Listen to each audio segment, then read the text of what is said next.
As 'n kind na jou toe vra Yes. en hy sê dat Greta ek is gay. Of wat sê jy? Wat is die eerste ding wat jy vir hulle sê? Die heel eerste ding is dat jy moet weet, maak nie saak wat jou seksualiteit is nie, jy bly kosbaar.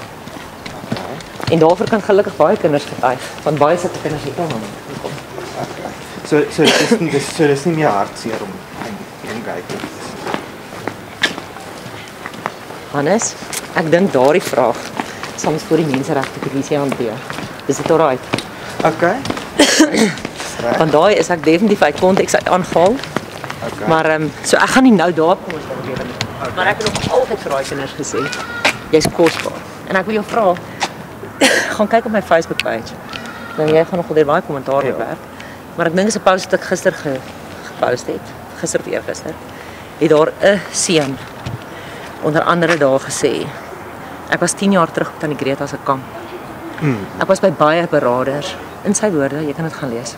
Ek was by baie beraders wat my laat voel het ek het geen doel op aarde nie. Tannie Greta het my vasgehou, sy het saam met my gehuil. En sy het my vir die eerste keer laat voel, God het my lief en hy sien my raak. En ek het ook 'n doel op aarde. Okay. So miskien moet ons luister vir 'n oomblik na die gay mense met wie ek al op pad gestap het. En nie na die mense wat my nie ken nie. Want daar's baie sulke mense.